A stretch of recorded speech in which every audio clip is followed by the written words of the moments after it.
We'll call the December 13th meeting of the Austining Public Library Board of Trustees together at this time. And if we can all rise for the Pledge of Allegiance to the flag of our country. I pledge allegiance to the flag of the United States of America and to the republic for which it stands, one nation, under God, indivisible, with liberty and justice for all. Thank you. Well, tonight we're joined by almost all the trustees so far. We have, including myself, Matthew Weiss, Cecilia Quintaro, and Alice Joslow, and Althema Goodson, and Amanda. That's five. That's five. We just need Shandi to join us. Hopefully she'll come soon. Also with us is Karen LaRockefels, the director, Kathy Byrne, her assistant, and Jonathan Marshall, our WLS board trustee, and Dennis Newberger, president of the Friends of the Library. And we're joined by Jim Dolan of OLA. And I believe one of your associates is with us, Jonathan? Yeah, Jonathan Katz. Jonathan, okay. So we have an agenda which I'm going to adjust a little bit. And in the interest of giving Jim Dolan the floor, Karen, was there any intro or perhaps comments that would be appropriate to share with us before we ask Jim to? Sure. Jim had met with us at the last board meeting and has started work on the next phase of our project. He has an update for you tonight. He will be showing you a presentation, which you did not receive ahead of time. We did get it just a little while ago, but which will be made available to you after the meeting and put on the website after the meeting. So Jim, can I turn it over to you? Sure, Karen, thank you. And good to see everybody. I will try to share my screen here. And see if I got this.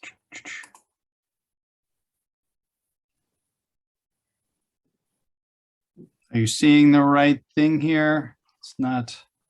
2017 summary. Yes, okay, good. All right, for some reason, it's not like highlighting what's sharing to me. So as long as you can see it, we're good. So thank you, Karen and Matt. And yeah, Jonathan Katz is he's actually worked very closely with me and has been the PM on these projects, including the recently completed boiler project. Although we still have a final report, we're just waiting on a couple of contractor items to be closed there. But that project that we'll touch on briefly, he was very involved with. So I know I'm going to go through this, and it is actually fairly complicated, and I may use some acronyms that you're not used to, or go over something a bit quickly. I'll try to hit the high points, but the very, very high level objective here was to take kind of the new direction, which was essentially to move away from the geothermal system and try to collate the approach for the HVAC system replacements in a more comprehensive way. So it goes back to where we were some time ago, which was a comprehensive approach that got piecemealed, which is where we got to accomplish some of the projects to date, but then revisits what might be remaining to move away from that well field and address some of the other challenges that were identified in that 2017 report. So not to belabor this, I have 20 something slides to go through, and but I did want to just very quickly give you a little bit of the background from that original study, because it really does form the context for what we need to kind of at least go through today. If you don't get everything, I think that's okay. But as long as we at least articulate the big picture here for you, I think that would be helpful. these were the challenges that you guys all are very familiar with. Main upper level, significant issues with heating and cooling. Perimeter space along the glass had difficult condition, very troublesome temperature control, and that well system, that dreaded well system, couldn't keep up.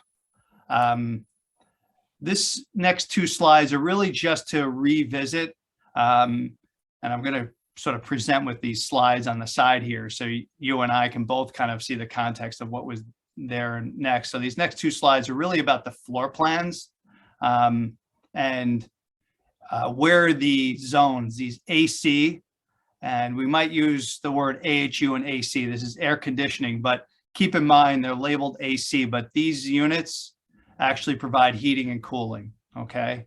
And the different colors are those zones in the library. So this is kind of the mezzanine, the third level. You have the lower floor, AC 1, 2, and 3, and the ground level. So you have all of the different levels represented here by your AC units.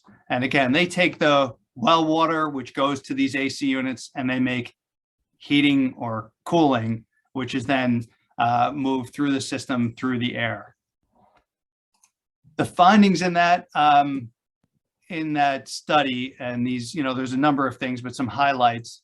The existing well capacity was about 40 to 45 tons. Okay, that's tons of cooling, not tons as in weight. So that can be a bit confusing. A ton is an association of BTUs, which is a measurement of energy. And the original drawings anticipated 130 tons, but you're only getting 40 to 45. So essentially like a third or a little bit more than a third of the capacity was what the building was trying to run off of on the wells.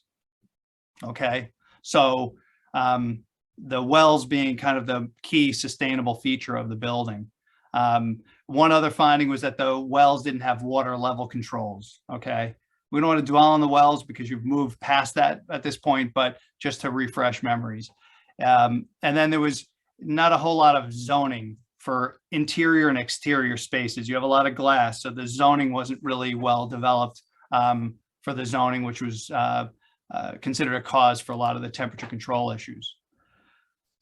So without dissecting all of the decision-making, phase one is complete, which is to get you a new boiler, gas-fired boiler. You got, the gas system in just in time, and the boiler system, this single boiler here, is up and running.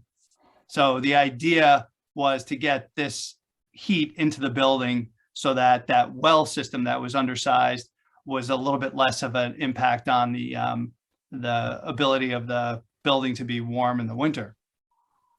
There's plans for future expansion, which we'll talk about. So there was also some heating coils put into some of those AC units, AC 1 and 3. Again, we needed a way to get that heat out of that boiler into those airside systems that were struggling from the wells. And again, this is a first step towards a larger distribution hydronic heating system. And at the time, we had said the second boiler would be likely needed in the future. And it depended on the approach that was taken. Here's some photos of that now installed boiler plant with some other heating systems. This is basically a unit heater, so hot water goes in and out, and it can blow heat. At the base of the stairs, behind the vending machines, there's some piping that goes to this heater, and again, pumps heat into this area, which gets up to your main lobby. And the idea is to get the heat out of this boiler into those AC units and a couple other spaces to at least mitigate the challenges with the wells. Recently, AC4 has had additional challenges with a plugged energy recovery ventilator, and those well pumps continue to fail. I know we reviewed some of this in the last call, but it's hard to even jump into what we're proposing as solutions without at least revisiting the context. So this is what we had for this effort. These are the items that were reviewed. The RTU 4 and 6, which were part of that original study, and I'll talk about where those go. The merits of combining them rather than separate. So we have a few sort of subtle options within these options. Replacing AC5 with an indoor or outdoor unit to maybe take advantage of the existing MER. That MER is over by Karen's office. Packaged rooftop units versus like a chilled water system. And again, I apologize for all the technical jargon. Some of the phasing that might be considered and where air source heat pump might make sense. And a review of, this is a pretty critical item, is really looking at the electrical impact. Because as you move off that high efficiency well system to more, I'll call it conventional systems, you're taking this into an area where you might need a bigger electric service. So we wanted to make sure that that wasn't going to be kind of a big unforeseen condition going forward. This is a graph to help in the decision tree, but it might seem more confusing in some ways, but we'll try to clarify that. But, you know, where you are today, these are some of the decisions that we were looking at, and we were kind of going through what the options might be. We kind of start with either doing a mezzanine unit. Again, this is sort of the mezzanine up here, addressing that versus some of the other units right away, this 4-6. And this kind of has capacities in here, 50 tons, 100 tons, 60 tons. So long story short, the most clear path from this study was to go to a mezzanine unit for RTU6, RTU4 for the second, do the second boiler and extend the hot water system, which you would do the boiler and hot water in either case, a new indoor air handling unit 5, as opposed to a roof mounted unit, and then new air handling unit 1, 2, and 3 to replace the AC units, and a new 60-ton air-cooled chiller. Again, apologize, a lot of technical jargon within there and within that, but hopefully as I go through that, that'll be helpful, and we'll have time for some questions. So separate this RTU6 to serve the mezzanine, that much higher upper area. The pros, it'll immediately reduce some of the cooling load needs, like, right, that heat rises up in the building. Getting that mezzanine to pull that heat out would help not only the mezzanine, which is maybe not the most critical space, but all the spaces around it. If you can get that heat and wring out that humidity, it can be done as a standalone project. It could increase that cooling and dehumidification at that high point, as I mentioned. If we can combine that with another unit, in this case, we're saying RTU4, it might be a little bit cheaper.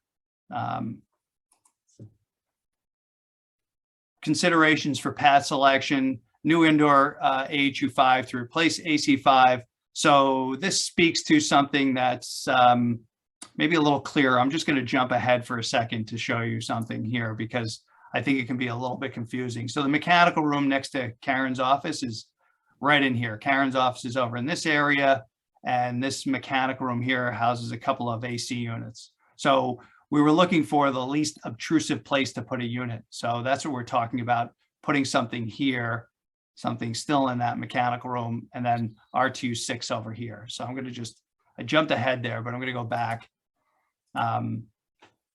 So doing an indoor AHU5 to replace AC5. By going with an indoor unit, avoids having to put another large rooftop unit on the high roof where visibility, screening, zone height, and structural may be more involved. The con is that you still have a condenser on the roof, but the footprint's smaller. So the con is a little bit not so bad. We were looking at the capacity, right? So you've got this 40 tons, you need 130 tons. How many tons of cooling do you need? And, you know, the approach is to use an air-cooled chiller. Doing a smaller air-cooled chiller takes up less space in the parking, easier to implement with the electric feed, and keeps the air handling units a little bit, you actually keep a couple of air handling units, even though we have the chiller. And again, that gives you a little bit of diversity of systems. The con of having a 60 ton versus 100 tons is that you're kind of limiting your chill water to these lower units, kind of down in this area. So so the upper area would be taken into account with like upper rooftop units, possibly an air handling unit 5 in this mechanical room. And then the lower areas would be off this chiller. And I'll show you where that chiller would go, right? So it's an air-cooled chiller. Right, there's a number of ways to make cold water or cooling. In the case right now, you have these standing column wells to these heat pumps. If you you can use a cooling tower or an air-cooled chiller to make chilled water. An air-cooled chiller has a number of benefits in this case, so that's the option that was preferred. So potential phases. Okay, so if you're going to do this, how do you get there?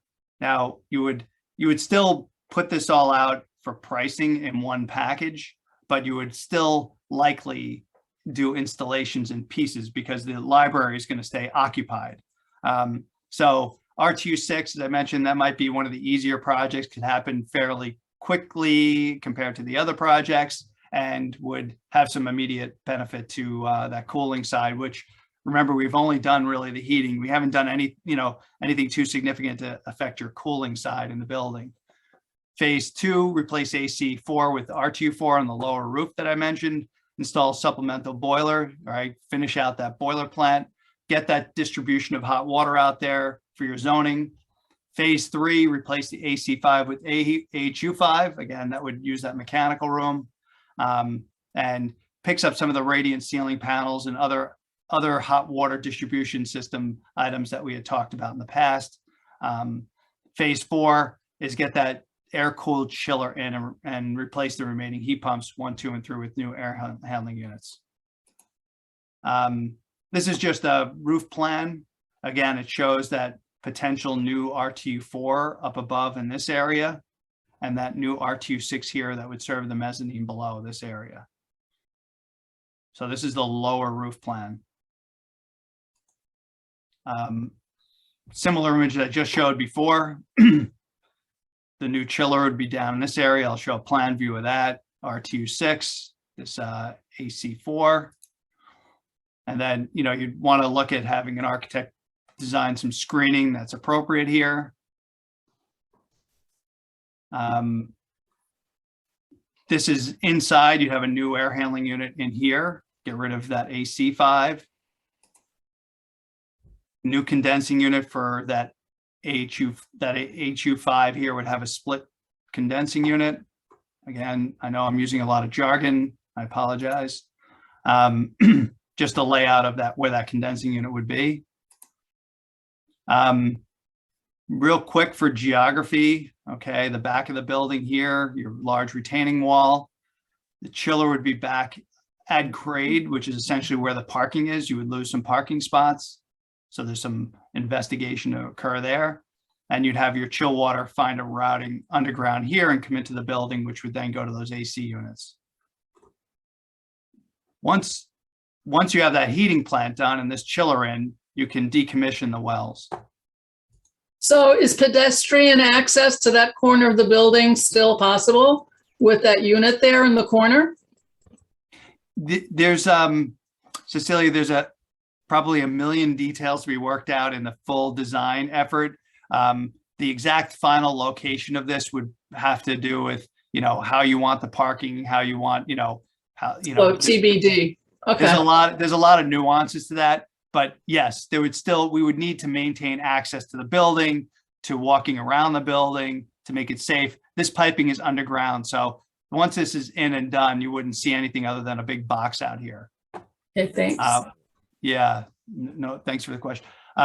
So what does an air-cooled chiller look like? Another piece of glamorous HVAC equipment. This is how it looks, kind of bare bones. This is a project actually Jonathan and I worked on down in Battery Park.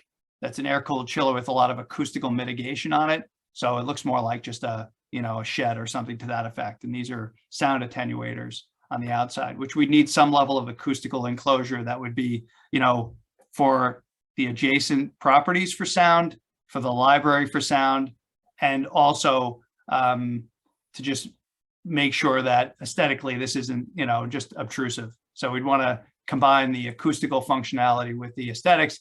The one thing is that it's an air-cooled chiller. It needs a lot of air to move across it to get rid of that heat, right? You're no longer then rejecting to this 1,500-foot well below the ground. You've got to get that heat out in another way. So this was a concern we had.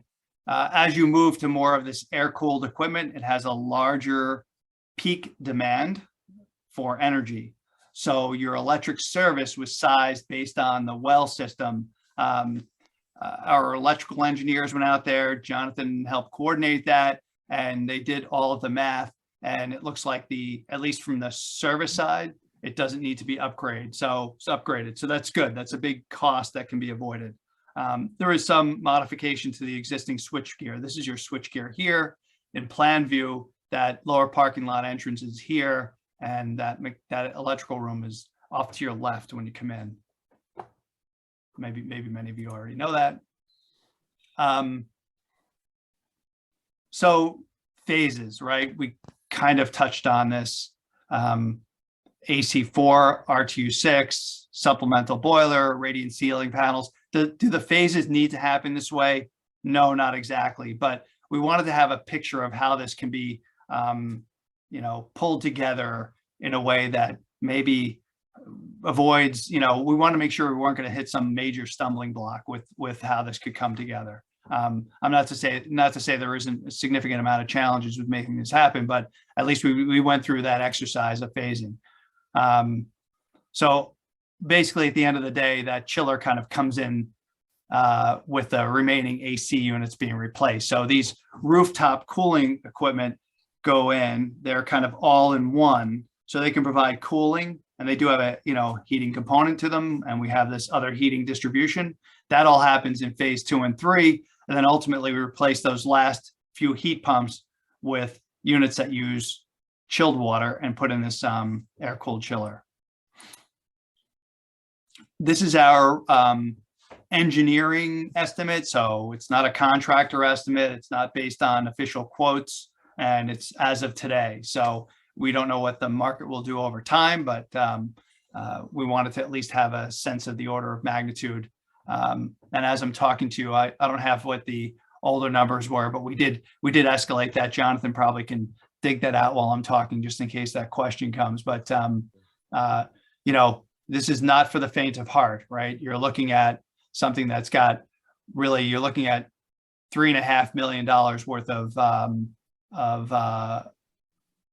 work that would be done. This project is done right here, so that's not included. That's pretty much in keeping with the order of magnitude of our original study. It's not, and again, you have to get this out to bid to really know how the contractors will see in this phasing. We did get some pricing at one point from contractors. We did inform this through that effort too. So it is a little more than just a rough estimate. It's a little more realistic. How long will this take? Right now we're showing kind of design would happen, at some point in this next year in 2022, and you're bidding it at some point, maybe in the spring to fall. You've got to go through SED and a lot of other iterations to get to the point where you can really get this out and get pricing and get this done. So we didn't want to be too aggressive here. But essentially this could take you all the way. This could take the better part of a couple of years to have this project started and finished. Jim, I have a question. To the extent that we're talking about removing significant portions of the existing system and adding significantly new equipment, that is to say, a percentage of the whole system will be new. Are we looking at replacing every piece of our HVAC system? Are we looking at leaving in segments, whether it's just vents, or how is there a way to express just to a layman how yeah, I got your question, Matt. So this is all of your air side system that's shown here. So just to zoom in a little bit, like your air actually travels this way, and you'll see those 2x2 diffusers in the ceiling, right? It comes out. All of this ductwork, for the most part, will stay. back here by the mechanical rooms, you've got to reconfigure to reconnect to whatever new air handling unit or rooftop unit is installed. So there's a decent amount of reconfiguring. What we'd want to do is do that as much towards the mechanical room as possible, because once you get out here, there's more what's called general conditions, which is, drywall, ceiling, other things that can be costly and disruptive. But we are looking to put radiant heating panels out in this area. So there's a decent amount of new piping that's here. So that would all be new. But there's still on the air side, for the most part, you're keeping that distribution somewhat the same. You're going to get a good bit of new BMS controls because that'll all be reconfigured and redone. All of your main engine parts will be new. So, but the sort of indoor protected ductwork side will essentially be the same. And when you talk about EMS, and I understand that the mechanics will be replaced, but what about controls and computer system? Is that all inherently replaced in what you're describing? Yeah, you're getting to the point where at some point in this, you've probably upgraded to the point where it's been all at least checked out and either reprogrammed or new.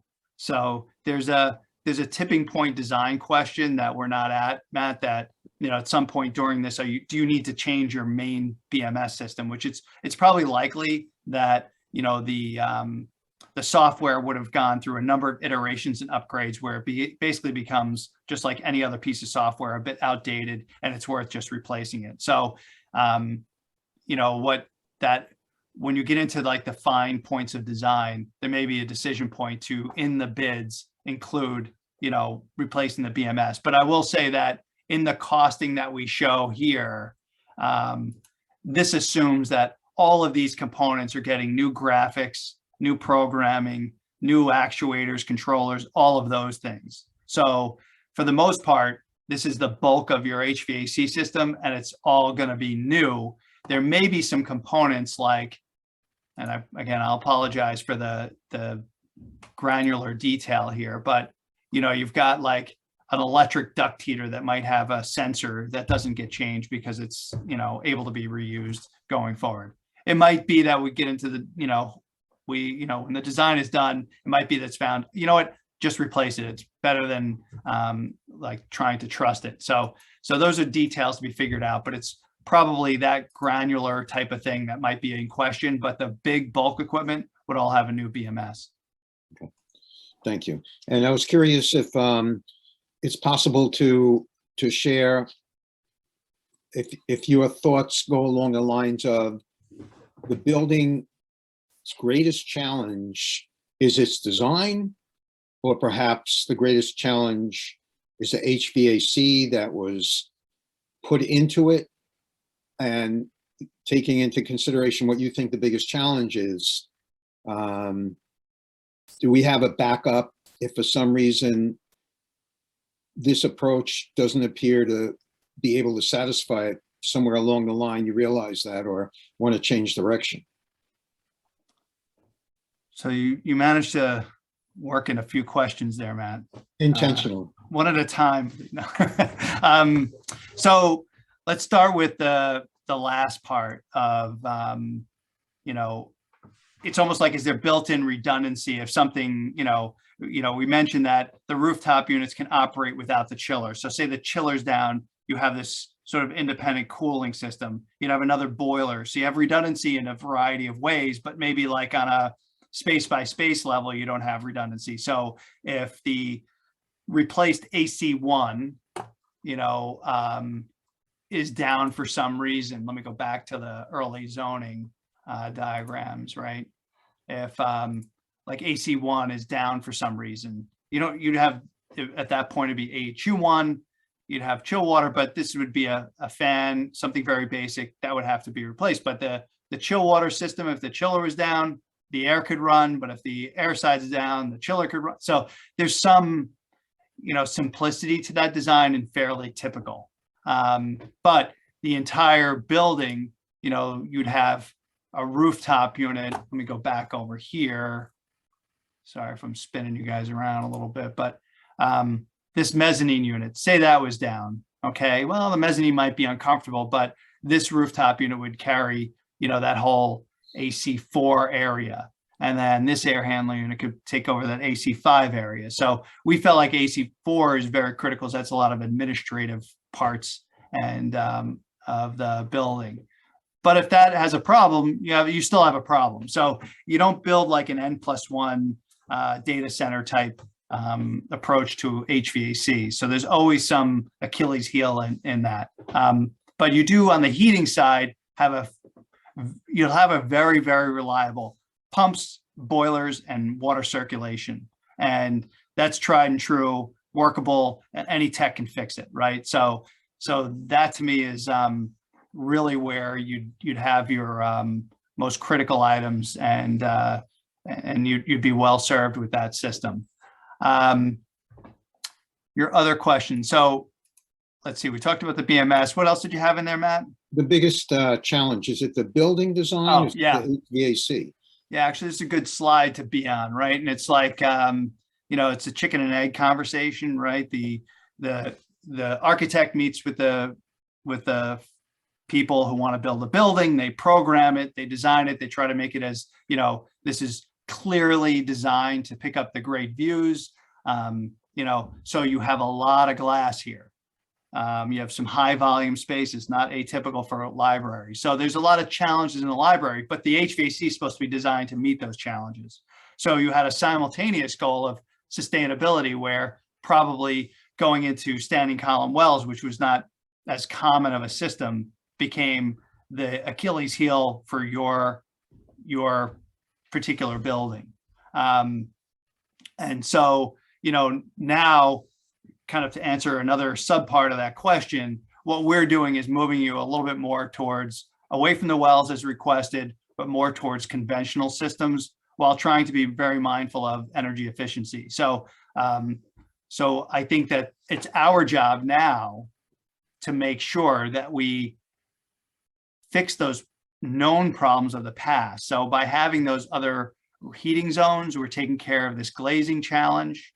Having more temperature control zones would be helpful. Having the capacity, you had 40 tons, right? For a variety of reasons, right? Because the wells just didn't produce what they were supposed to. There was controls issues, all those things. That all goes away. Now you'll have that 100+ tons of cooling where you only had 40 before. So, so the idea is that that system can address this building, so that the building is the building you want, but it can be heated and cooled appropriately for the occupants, the patrons, as well as the staff. Thanks.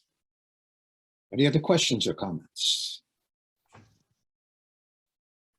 So I did very quickly, you know, just, it's probably fairly obvious to this group, you know, is, you know, at some point you need to take this and put together full comprehensive design package to be bid, and then the contractors really would weigh, whoever the awarded contractor would weigh in on the ultimate phasing, right? That's their means and methods and abilities, and you'd want to leverage their experience in that.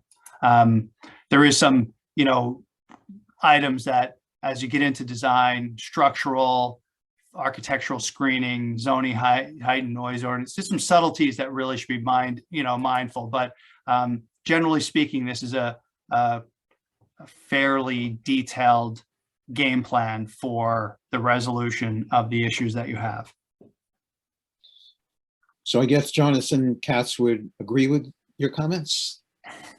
He helped develop most of them. Yes, Matt. We worked on this together, and if there's any little extra details I could offer, I could just elaborate a little bit on what Jim said. Like, there's a lot of different choices in front of us, and we tried to narrow it down to the one that we thought made the most sense. So when Jim showed the slide earlier with all the different choices, I think that's where a lot of the effort that we worked on together was which one of these seems to make the most sense. So it's not like you don't have some decision points ahead that could be made, but this one that we highlighted seemed to be the most logical, based on what we all know about the building. So that's how we came to it. And I think either of these is implementable. So, you know, they could be explored a little bit further, but at least you have a path that works.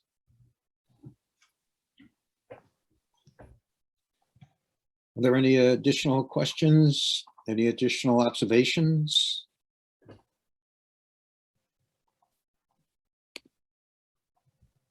Okay, then, Karen, was there anything else that we wanted to bring to the board's attention before we thank these gentlemen for their time tonight? The only other thing I wanted to say, and thank you very much, Jim, for the presentation. Molly and I are looking into the potential of working with an architect to help manage this project and the other projects that we sort of need to piece together with this, because I think we need to remember that it's likely to be more than just the HVAC that we're looking at. It's important that the pieces fit together. Okay. Any last thoughts? If not, I want to thank both Jim and Jonathan of OLA for joining us tonight. And I think we've gained more expertise than we ever thought we wanted or needed in the area of HVAC. So thank you for your patience. Thank you. Thanks, everyone. Jim. Thank you too. Thank you all. Thank you. Good night. Good night. So we will move on in the agenda. Before we ask our guests if they have any comments, we'll quickly go for an approval of the prior meeting minutes, and all of us were present at the November 15th meeting. So I'll entertain a motion to accept the minutes on November 15th, 2021, and a second so we can vote. And we have Althema and Amanda. All those in favor of accepting the minutes of our prior meeting, please indicate yes. And are there any objections or abstentions? There being none, it passes. And we are at the point where our guests will have an opportunity to speak. Dennis Newberger, president of the Friends of the Library. How's it going, and how was the book sale? The book sale was good. We bought in over $1,000. We're still balancing out with the some of the money from the drawing. The checking was at $5,599 and savings $7,701. But the book sale, it was good to see people coming in and people smiling and having a good time. And I thank the staff for the setup and the takedown, because everything went very, very smoothly. On the people that have helped during the year with all the events, I did send out a report, but year to date, it's been over $5,800 that by having volunteers help and not having to pay someone, and that's the value that the volunteers do bring. There was nothing going on with renovations or repair. We did have the Mom and Infants Program payment of $325. We're working with James Trapasso on having the annual Friends Board of Directors meeting. And it is scheduled, looks like, for the last Sunday in January. Whether it'll be in person or a combination in person and Zoom, we'll work that out, but we have set the date. Karen and I met about the, next year and, what we can bring to the table. We were glad to see that we did make, $1,000, but paying all the renovations, we're down to, as I said, over $12,000, $13,000 in total funds. And possibility of working with the foundation to see if what combinations of things we can do. On the homebound and organization, it's still kind of limited. Karen had established contact with Marino, the brothers, and the priest, and they're downsizing their library, but it was a help because Brother Wayne let me go through to select non-violent DVDs. And also we had some from the library, and I delivered them to the American Legion at the beginning of December, so they can be sent out to the bases throughout the world. We will be starting again because we still have a ton of books downstairs. So in January, we'll be reaching out again to the Peace Corps, again, American Legion. Sunshine is on hold, and so is Marino, Sisters on hold. But I have contacted, and there's one or two agencies, plus working with the one of the students from Yorktown High School. He knows of a program called Operation Paperback. And after this Wednesday, everything will be sorted, and we can start either having organizations come in and take excess items, and I can start delivering again. We had nothing really with the homebound, and there's nothing that's been going on with any of the nursing homes, especially Cedar Manor. And that's basically, we'd like to have a meeting in January so we can discuss the full year. But right now, that's it. And does anyone have any questions? Well, I'm not sure how you do it, but you managed to stay very busy during COVID and hopefully this post-COVID period. It's been 2 years we've been faced with this pandemic, and we're appreciative very much of the effort you and all the friends have been making. Well, it's been a good benefit because the American Legion has reached out and asked me to be on their board. Oh. And one of the Ossining firehouses. I'm not going to be putting out fires, that's for sure, but in a backup role in case there is an emergency. So it's a lot of things going on, but they all interact. Thank you. The staff was great at the book sale. I had a good time talking to them. They did a lot of work. I hope they enjoyed their time with the patrons. Oh, they did. They really, and seeing the little ones, running, finding books, looking so happy. It was just nice to forget the world for a few hours for 2 days. Very cool. Okay. Thank you, and I wish you all a really peaceful and happy holiday season. And you too. Thank you. Thank you. Thank you, Dennis. Thanks a lot. Jonathan Marshall, how are you doing? Very well, very well.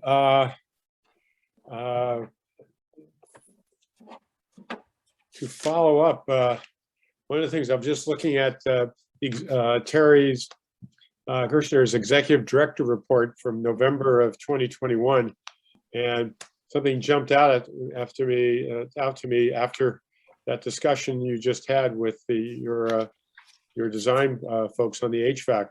There's a new provision applies to the construction projects funded as part of the state budget in 2021 budget. You will now have, it's a longer time for them to, they're extending the period for state aid for library construction projects from 3 years to 4 years. So it sounds like as I listened to that, that seemed to might be a helpful concept, where the new law that for state aid, you now have goes from 3 years to 4 years for completion. So that may be opportunistic there. And the other thing, there's a number of other ideas that some of the laws that were signed and passed. The one law that was asked about was the education for trustees. That law was signed. It's effective in January of 2023. And there's good news on that, in that it was signed, that we know what that 2 hours are required for trustees. Yet that they're still trying to nail down all the rules and regs on that.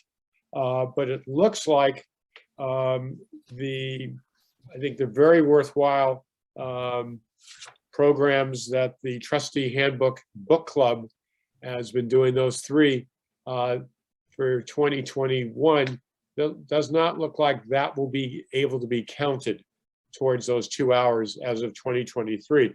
But what I think it tells you is that there's a lot of education programs out there that WLS, as well as other library systems, are going to be working on to prepare and to work to help their trustees fulfill the requirement for the 2 hours. So I think that's definitely the good news.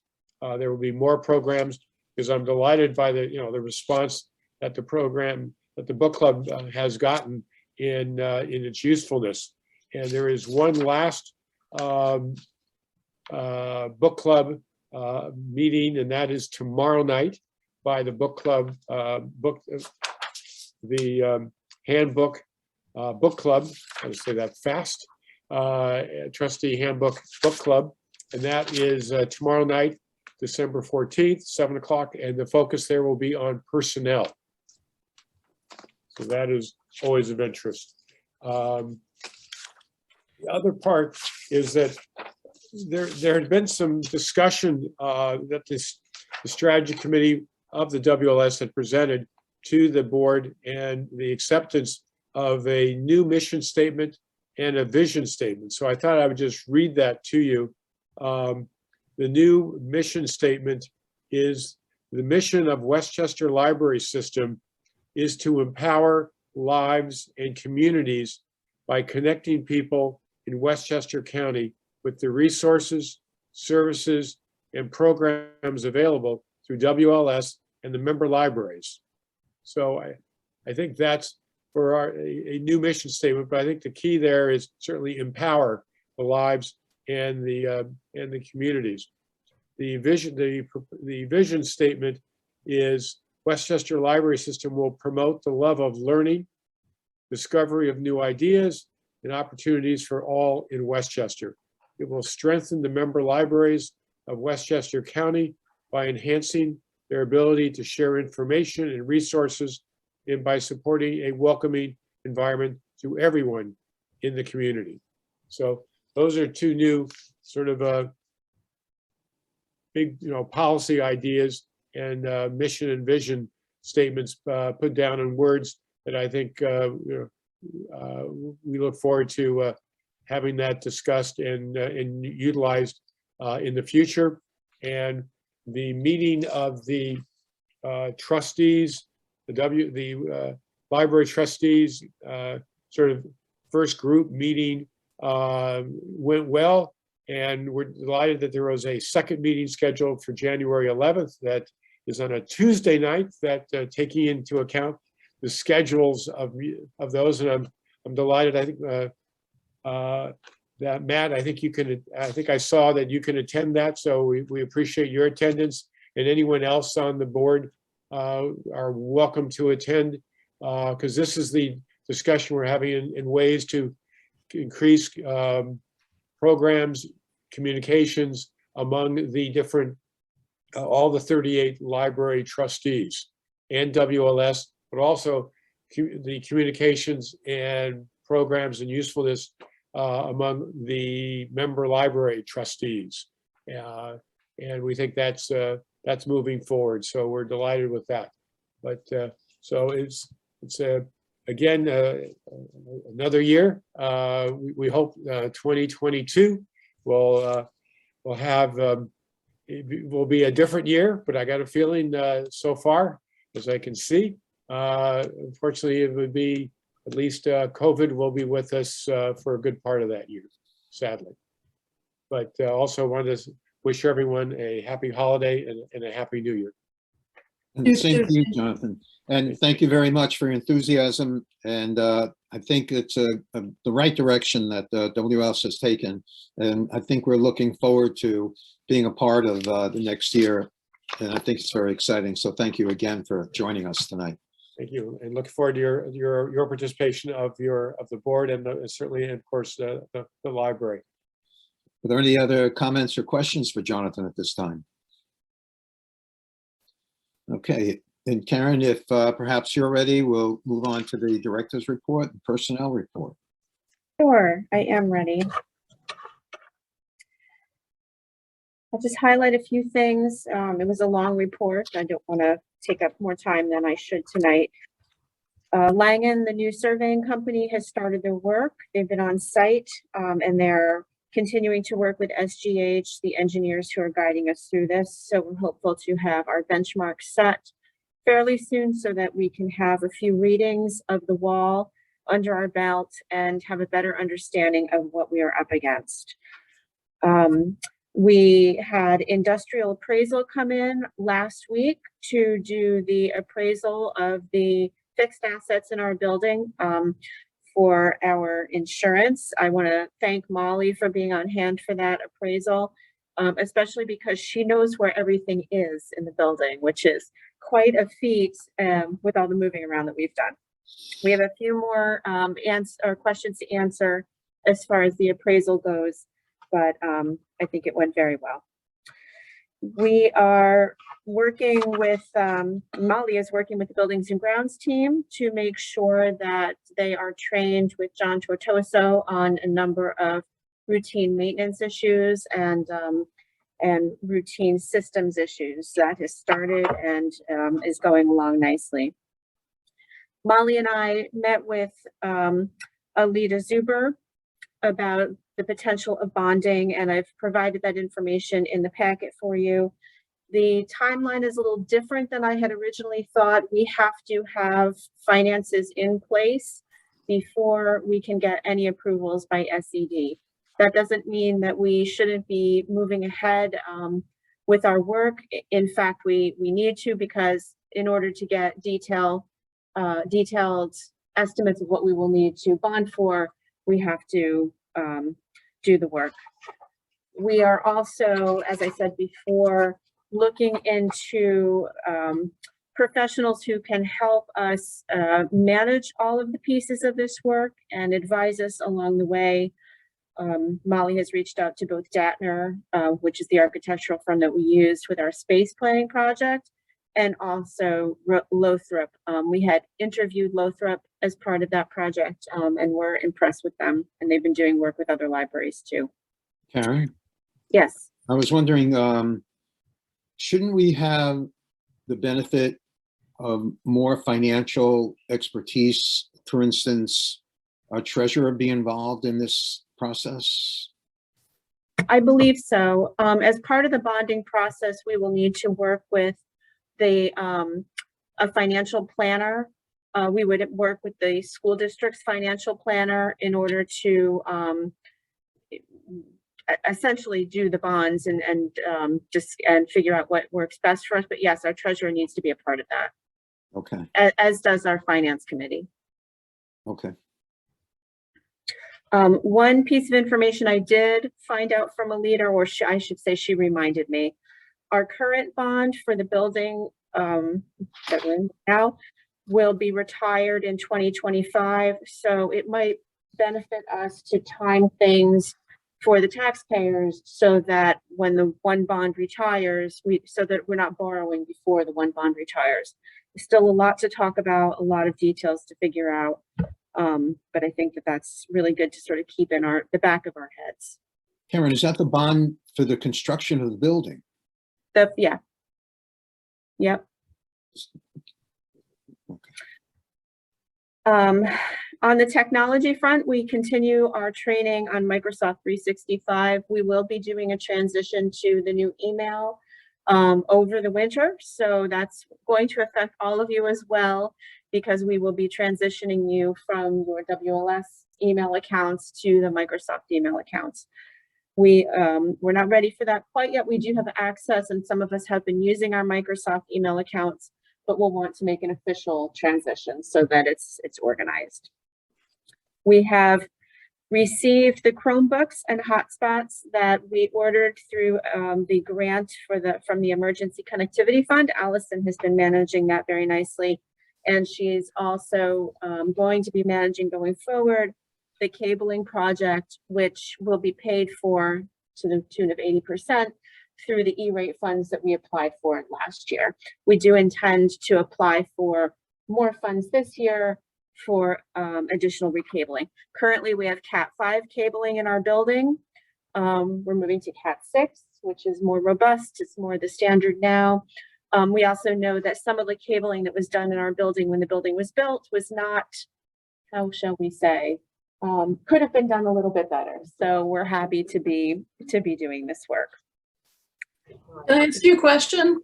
Of course. Will we get any benefits from the recent New York State $10 million grant that was announced last month?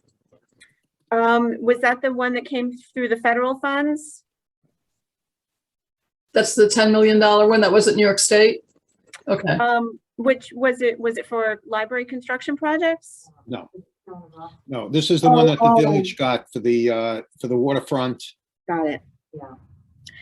Library wasn't. Yeah, I don't think that the library was a part of that at all. Not at all. Had to ask. Okay, thank you. Yep. We are currently working, Allison and I, on also our next round of E-rate funding for the broadband. We're going to ask for more broadband bandwidth, and also we're going to ask for a couple of new switches. We need additional ports, and so forth. We have implemented the new meeting room use policy that the board approved at the last meeting. And so we have been having nonprofit groups and governmental groups using the spaces in the lower level, not the theater, just the gallery and the cafe area. I gave you some information in my report about the mask requirements, and then New York State changed or came down with a new mandate. So we met today.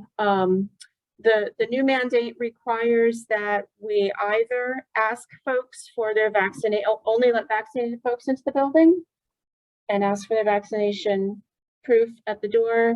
We know that that's not feasible. And so we have the other option, which is to require masking at all times in the building, regardless of vaccination status. And there are some caveats and exceptions, but that's what we are doing. What that means for us on the lower level is we can allow people to unmask while they are actively eating. And today, the leadership team and I met. We felt that that was the best thing to do right now and to see how it goes. One of the issues that we have is that we felt if we said, forget it, no eating in the building, you just got to always wear your mask. That's sort of exclusionary. There are folks who have to be in the building all day long because of studying that they're doing, circumstances in their homes that aren't the best, a need for Wi-Fi, and we felt that it was the best thing to do to allow for the eating. So we're going to try it out and see what happens. We just had to do some quick tweaks on the signage downstairs. It really wasn't a huge change for us. One big change, though, is that the staff need to wear their masks at all times now, unless they are in an office by themselves or doing a meal break. So the new code of regulations are different up here versus New York City. New York City, you have to go into a museum and you have to show your vaccination card before you go. Yeah. It's not that stringent here. No, they're different here, but we could have, if we wanted to, require proof of vaccination. Legally, I'm not sure. You know, they're still figuring everything out, but that was one of the options for organizations to do, was require proof of vaccination. For a public library, it just didn't seem feasible for us to do that.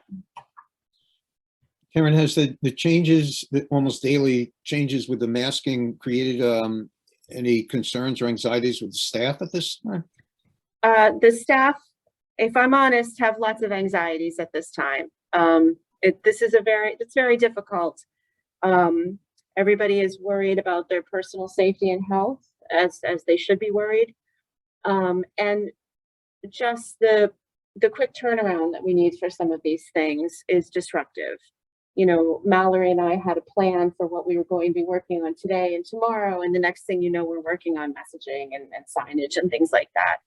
So it is very disruptive. I'm not faulting the state for that. I'm frankly glad that they put together a mandate. It would have been nice to have a little bit of a heads up, but that's okay. We don't always get what we want. And so far, this is the first day. I haven't heard any grumblings about patrons not accepting it or anything like that so far, knock wood. I'm going to move on to personnel. We are still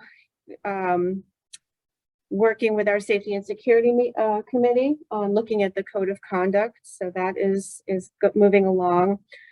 I've given you some pretty detailed information, I think, about how we are rolling out our personnel performance review program. We are starting with meetings with the staff in January and are planning on starting the reviews themselves in July, which gives folks a chance to meet with their supervisor and discuss any potential issues before they get to the point of the personnel evaluation. I've outlined for you which titles we have the forms for. We still have a few more titles to work on, and the department heads and I will be working on those over the next few months so that we can keep the momentum going. I did provide you with a link to all of the civil service job descriptions, and we based the performance review forms pretty nicely on the job description. So we wanted to make sure that the things that we are reviewing people on are the things that are clear, of course, clear in the job descriptions. Does anyone have any questions on that before I move on? So this is something that is not in conflict with either civil service or the union. Are they on board with it, or just neutral? Or I have been working with the union for the past 2 years on this. So as long as we work in concert with them and get their buy-in, then we're good to go. Could they still raise issues? Absolutely, they could still raise issues. But we've been working together. The department heads and I have been working hand in hand to put these things together. So it's not coming from just me. The civil service, the way civil service is involved, essentially, they don't have much to say over performance evaluations, but we do have to be careful that we are evaluating people based on their job descriptions. We cannot be evaluating people on something that falls clearly outside of their job descriptions. And the results will stay with you and the department heads? Correct. The only time a personnel performance review goes outside of my office is if there is a disciplinary matter or something like that where there has to be a hearing. And the whole point is just to make sure that the staff and management are on the same page. It's not a question of a merit raise or merit review.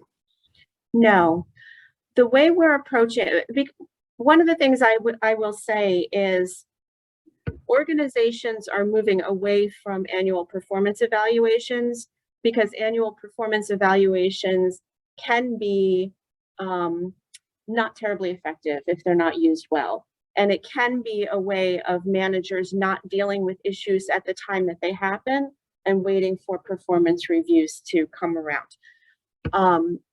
We here in the library have not had performance reviews in the past, but we have been pretty good at the daily regular routine follow-up with our staff and our departments. So if there is something going wrong, the conversation happens, a plan is made, and mitigated, one would hope.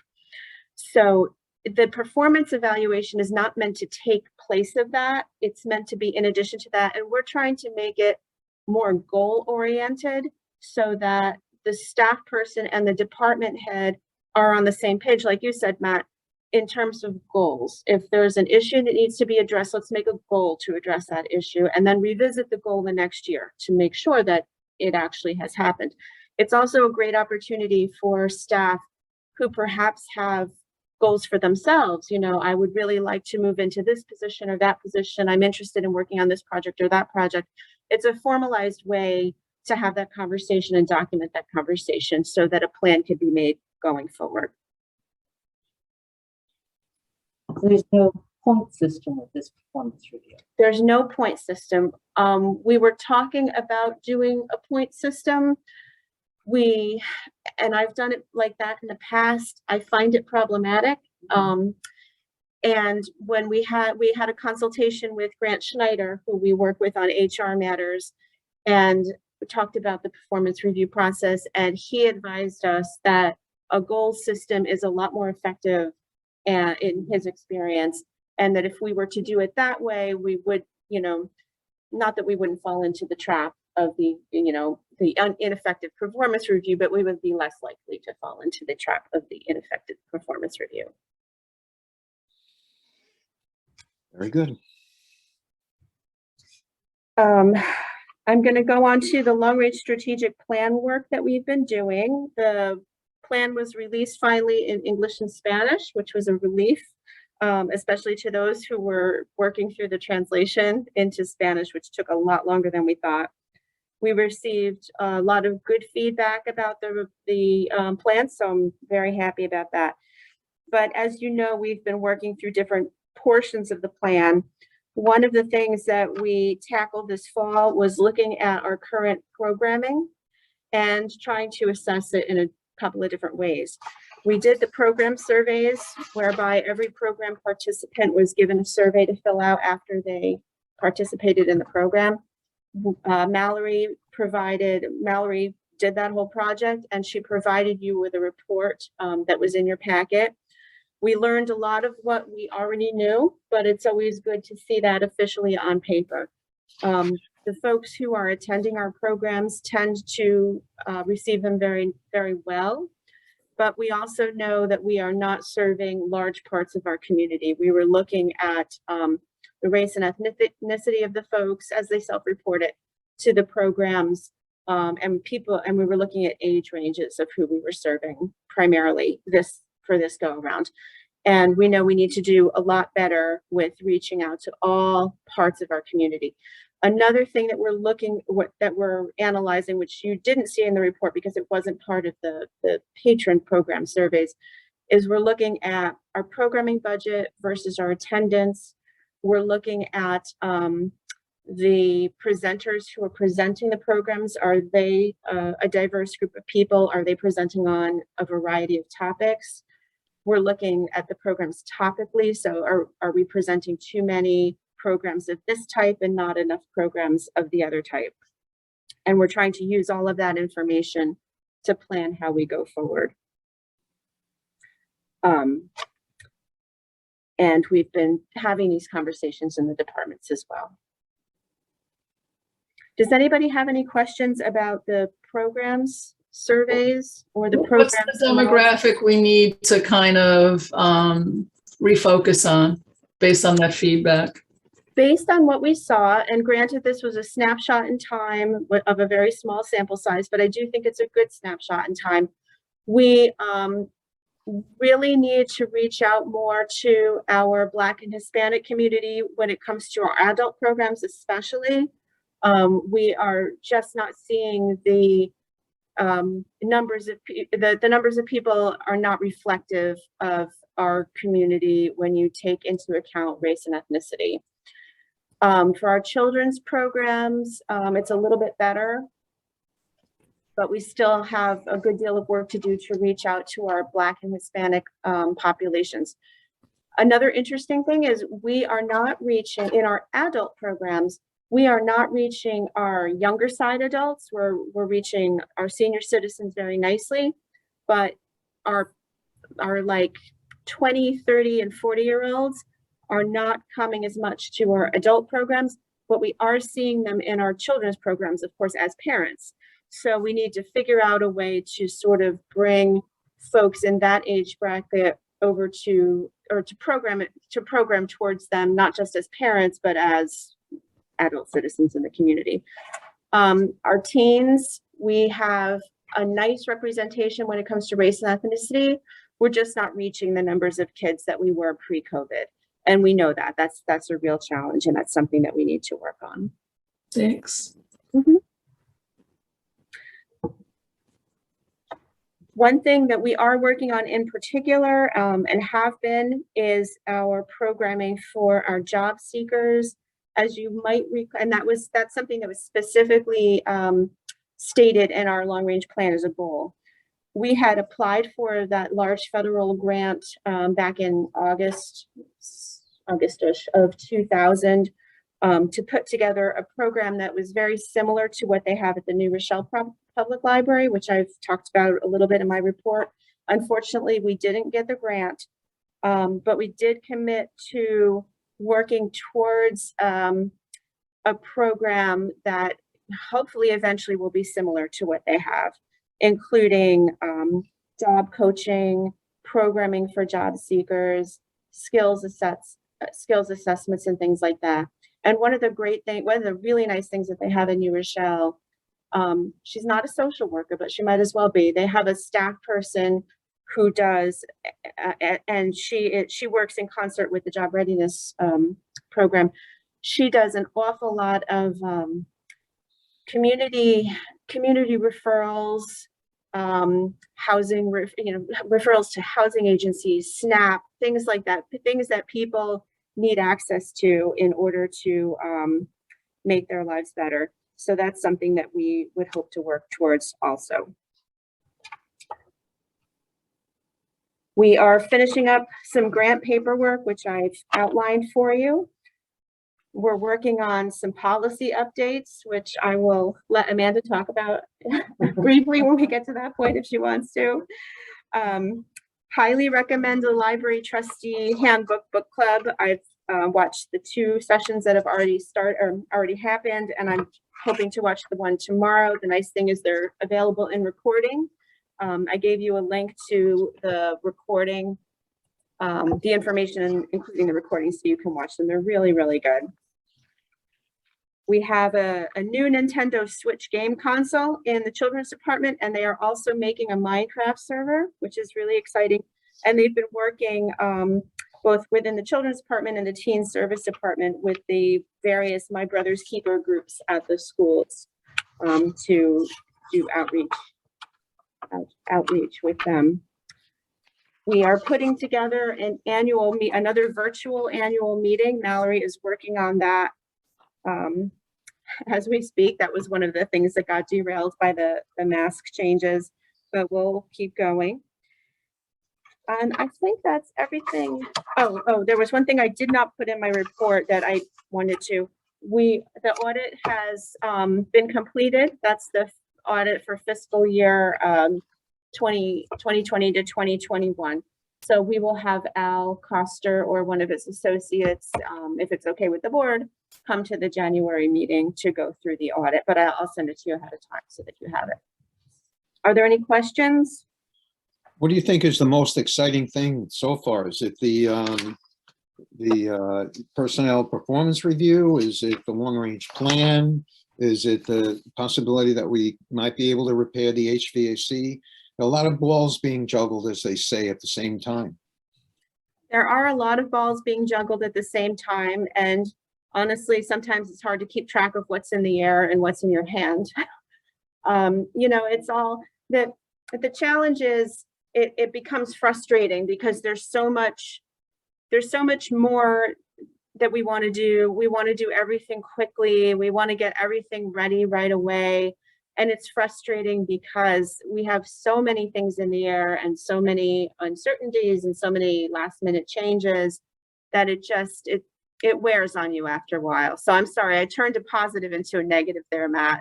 No, you didn't, because the reality is that you're in December, you're at the end of the year, and you made mention in the director's report how there have been so many accomplishments, and the reality is you want to do more than you've done, which is fine, but maybe you should pace yourself.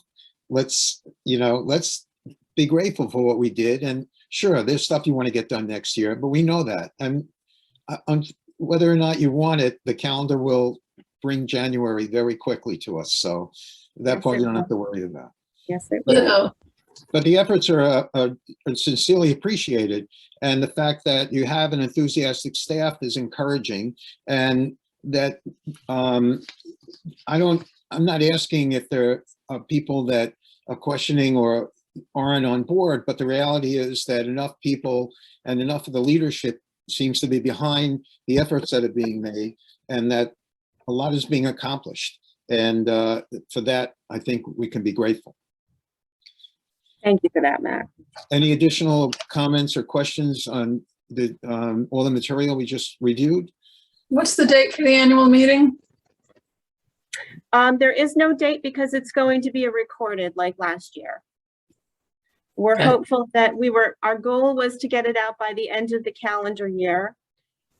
Whether we can make that goal or not, I don't know. Perhaps it'll be a Happy New Year virtual annual meeting. All right, thanks. You're welcome. Yeah, I'd comment on Ignita's report with your comment earlier about the survey and how the teams aren't using the library as you would like to see. Then Ignita reported on the classes at Roosevelt School and how they noticed they really lack basic library understanding and they don't know how to use the web. And I was thinking, there's a real link there. You know, there's a gap that the library here can really fill. Absolutely. And it looks like she's working on that. And I think that's a great positive. And Yeah. I think that kind of work will help to grow Yes, yes. the utilization. Thank you for pointing that out. Yeah. Well, the floor is open. Any other questions, any other comments or observations? So in that case, we can move on to the committee reports. Under the president's report, I've crafted an announcement that the Board of Trustees is looking for a new trustee to fill an open position.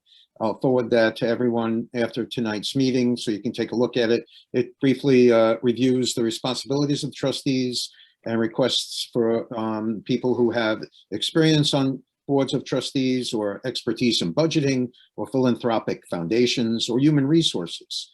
And in addition to that announcement, I'll also craft an announcement that the Board of Trustees is looking for a treasurer.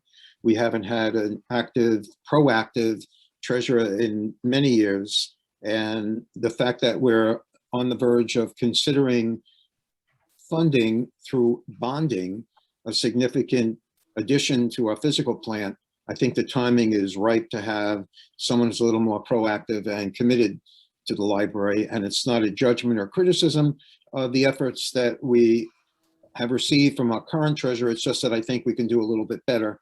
And that's the motivation for my putting together that announcement. And it'll be forwarded to everyone to comment or review. Any other questions on either of those topics? If not, we can move on to policy and bylaws. We have a terrific handout from our chair, Amanda, regarding the policy committee agenda. And Amanda, I'll turn it over to you. Thank you, Matt. Actually, Karen and I have had quite a few conversations about the policies, and there are two points that I think contributed to this handout. One, there are some policies that the library really needs the policy committee to address, and I want to give them, they need priority now. And then the other thing is we have a number of policies that they need to be addressed ongoing in order to bring everything up to date to reflect that the committee has been working on policies as we are supposed to be familiar with all of them at all times. So you've got this handout. The top priorities are the ones that we need to come together to assist Karen and the work of the library. And then the others, as you can see, it's pretty clear here what we can do. And so I guess the next thing we have to do is come up with a date to meet. And I don't know if it's possible to get together prior to the holiday season. Everything gets crunched at this time of year. And so I just put that question out there for the members of the policy committee.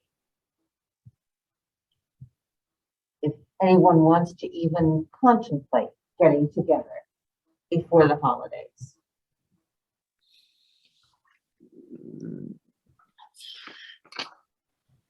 So Celia, Matt, Shandi, what do you think? December's really booked pretty solid for me at this point. Yes, I do understand. I do. I have but- 2 to 3 meetings a week with my church because we're searching for new clergy and we just finished our merger. And I've got medical specialist appointments before year end. So Okay. my weeks are kind of, we can try, but I'm not that optimistic. So, I would say no, Amanda. okay, maybe what we could do then is each one of us can read the policies that Karen has updated. And then after the new year, before the next board meeting, we can come together to review those 4 policies in particular so that we can present our thoughts to the board. Does that sound good to you? We'll meet after the new year. Yeah, let's do that. That sounds fine. Okay. I'll get together with Karen and come up with some dates and I'll send an email to everybody. Sure. Thank you. And I'll go ahead and I sent you all, for the members of the policy committee, the 3 policies, and I'm still putting together information for the collection development. So I'll go ahead and send that along to you as soon as I have it ready. Thank you, Karen. You're welcome. So if there are no other questions for the Committee on Policy and Bylaws, we can go on to finance. I don't think there's anything other than the budget. And Karen, could you refresh at least my memory on what you said in the director's report about the preliminary discussion on the budget? Sure. Normally what we do is we like to have a finance committee meeting prior to, coming up with a firm budget. Bob is still working on pulling together some preliminary numbers, which help us sort of define our priorities. So I'm hopeful that if Althema, you have availability towards the beginning of January, if we can come together and have that conversation. We won't have firm numbers for you. I'll have some general ideas, and we'll also have ideas. I'll have ideas about certain initiatives that we might want to consider. And I would hope that the committee does as well. We can have that conversation if that works for everybody. Yes. That's fine. I'll make myself available. Thanks, Althema. So if that's it for finance, there are no questions or comments. We can look at buildings and grounds. That committee should probably meet to review the presentation we saw tonight, and we can start orienting ourselves to the details and have a larger discussion with the board. But I personally think that if the buildings and grounds members were able to build some familiarity with that report, we can have a detailed discussion at our board meeting in January. So I guess that committee would have to meet sometime before the January 24th meeting. So hopefully we have enough time to get that together. Unless there are any reasons that wouldn't work, we'll leave that for discussion and a date in the new year.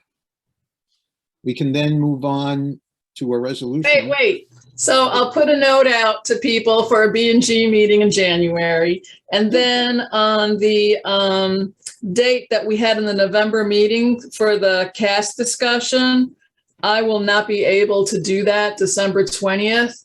So I was proposing, could we do that on Monday, January 17th at 7 p.m., the whole book?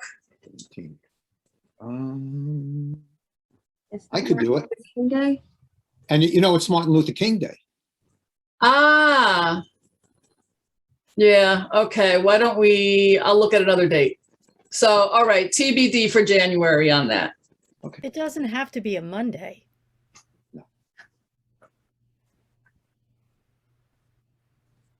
Okay. So let me get back to you on that too. Thank you. Very good. We're now up to resolutions. The first one is number 39, personnel changes. Everyone, I hope, had a chance to take a look at that. I don't know if there were any comments or background that we might need for these, Karen, before we consider a vote. We had a number of pages graduate and go off to college, and so we were filling those page positions. Okay, if there are no questions or comments on that, I'll entertain a motion to accept Resolution 39, resolved that the Board of Trustees approves the following personnel changes as listed. And a second, so we can proceed. Thanks, Cecilia and Alice. All those in favor of Resolution number 39, please indicate by saying aye. Aye. Are there any abstentions or objections? There being none, that passes 6-0. We move on to old business. I had asked Karen to include clean air bills that are in the packet for us to review, because I wanted to give you a direct exposure to the pain and suffering that our budget is experiencing as a result of this system. It may be a little redundant now, because at the time I thought of it, we had not proceeded to where we are in reviewing the direction for the repair of the HVAC system. So that's the only reason that is there. Was there any additional or other old business that anyone would like to bring up or discuss that might have not been included in the agenda at this time? Karen, was there anything I missed or any? I don't think there's any old. I raised a question about the way that the old business and new business is written on the agenda. And I see that it hasn't changed, because there were several items that were brought up at different times that have not been resolved or not been completed or not been addressed. And so what's going on with that? Well, specifically, we have discussed adult programming, job-related services. If I'm not mistaken, that was one of the items. Right. And at the time, in the last 2 meetings, we brought it up again, or perhaps you did. The point was made that we do need an additional staff member to be hired that has not yet been hired. I'm not trying to pass the buck here, but Karen, has that been a significant part of the obstacle for this? For the adult services Right. piece of things, yes, that they're still down a full-timer, and we are currently working through the civil service process. I'm hopeful that they'll have someone sooner rather than later, but it does put us behind in the things that we would like to accomplish. Right. So I had not put it on the agenda for discussion, and if it was done, it was really just done in the context that there was nothing new to report, and that it was something that was really the staff that was responsible for.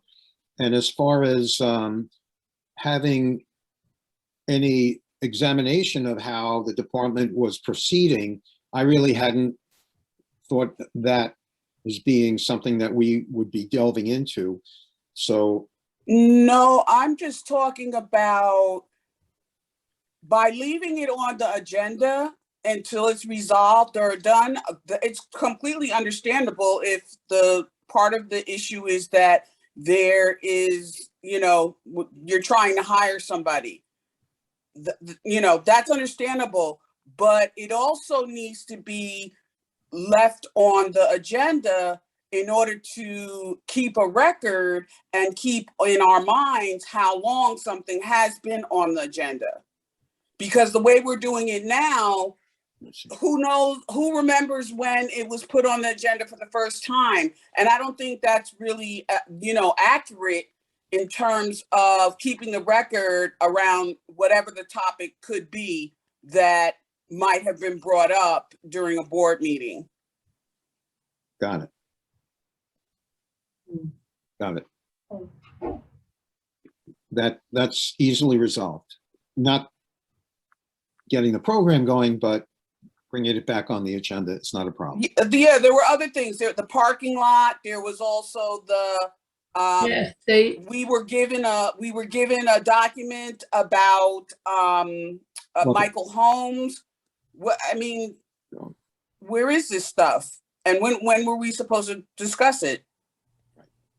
Yes, those issues, including the material that was given to the Historical Society, I took off the agenda because there hadn't been any updates. But to your point, you're right. How can we keep track of it if it isn't there to remind us and or discuss or update? So specifically, in addition to the adult services, and we did talk about the parking lot, and we did not have a resolution. And at this point, unless we give the director some input or guidance to pursue ticketing or towing people who park illegally, that would be a little more detailed because we need staff to monitor the parking lot to indicate which cars are parked illegally.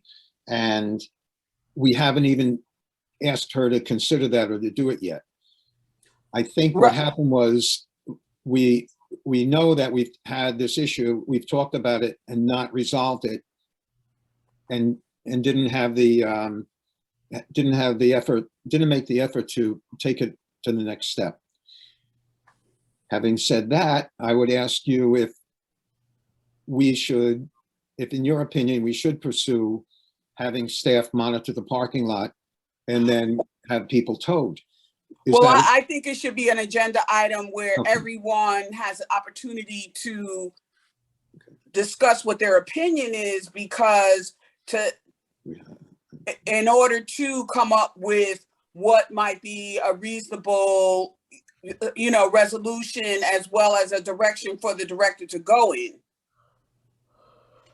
Got it. Okay. And we also discussed, as you mentioned, the local history, and we have not approached the Historical Society. At the time, the last time it was brought up, we didn't have specific identification of the materials we were looking for.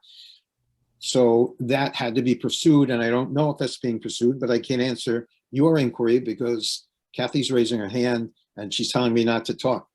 No. I did ask Scott Craven because he somehow connects with the Historical Society, and he said they're so disorganized, they're not sure what we had donated to them. So if we can decide on that. Oh, he did say something about the, Karen, what was that? Microfilm. The microfilm.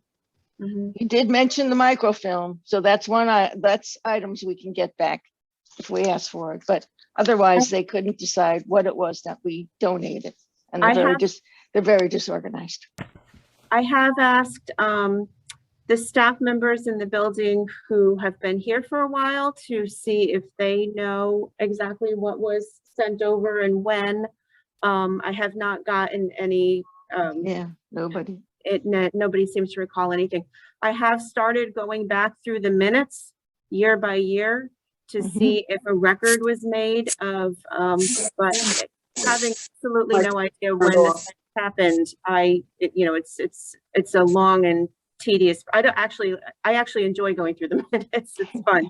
I do it on my free time, but we haven't been able to identify yet what's going on. No. And we had also received a document from Michael Holmes as a proposal, but Karen, I don't want to speak for you. That has not been reviewed yet, right? I still have a number of questions that I'm unclear about as far as the proposal goes that I need to talk to him about. Okay, then distributing that was done prematurely by me. I felt that it was important to get that into everyone's hands, but I see in hindsight that it was a little premature because it preceded Karen's opportunity to review it. So that will go back on the agenda and we will review it. And I don't know. Oh, there is something else we discussed that I did not put on the agenda, and that was the possibility of a financial, I don't know what the word is, an endowment perhaps from an individual who wanted to leave money to the library. And I suppose that should be on the agenda so we can just keep track of it. I don't suppose we heard any updates from that individual yet. No. Okay, well, that suffices as an update at this time. And Shandi, thank you, because these are all valid points, and I will endeavor to make sure we keep them on the agenda. So that's old business. Is there any new business for the board to discuss? Was there anything else anyone would like to question or comment on at this time? And if that's the case, I will ask our guests, both Dennis and Jonathan, if they had any additional remarks or observations. Dennis, anything to share with us tonight?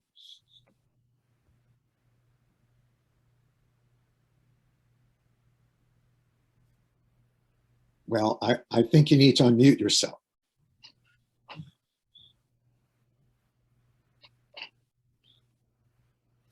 No, I thank you for letting me participate. And it is interesting. And again, thank you all for the job you do. This is a tremendous asset to the community, this library. Thank you and have a good holiday. Thank you, You have a Dennis. great Thank you, New Year. Dennis. Thank you. And Jonathan Marshall, any closing remarks? I will, agree with Dennis and listening to it. This has been a fascinating time for learning all the things that the board does and the library does. I enjoy Karen's library director's report very definitely, and all the work that the whole library is doing is, and I'll just repeat what Dennis said. It's terrific, and congratulations. And I know that you keep looking for even more work to do for 2022, and that's even more gratifying, and respect so much the work that you all do. So thank you very much. Have a very happy holidays and a happy New Year. And thank you. Thank you, Jonathan. Thank you. Take care. Bye-bye now. Okay. So at this time, Karen, I have to ask you, because I don't know, do we have anything for executive session? No, I don't think so, unless somebody else has something. I will say, and this is not for executive session, that the union is voting on the MOA tomorrow, from what I understand, tomorrow evening. So we'll have an answer one way or the other by then. Wow. That's scary. Excellent. So before we wrap up, is there anyone who wanted to share any other comments or observations? Have you been in the library lately? Anything you'd like to share with us? Do you like the carpeting in the theater? Oh, I didn't look in the theater, and I was at the book sale on Saturday. I'll have to go back. Yeah, because the theater is both painted and carpeted. It looks really sharp. I'll check it out. Very good. Well, everyone, this is the time of year that we take a moment to look back, and we hopefully have few or no regrets, and we are very proud of the work we've done, and we're looking forward to next year. So everyone, be sure to consider providing a motion to adjourn and a second so we could vote on it, because I forget to do that every meeting. Thank you, Shandi and Alice. All those in favor of adjourning, please indicate by saying aye. Aye. Any abstentions or objections? There being none, it carries 6-0. Have a great night. Have great holidays and happy Happy New Year. holidays, everybody. Happy holidays and happy New Take Year, care, everyone. Take care. Happy New Year. Happy holidays. Take care. Bye-bye. Good night. Good night.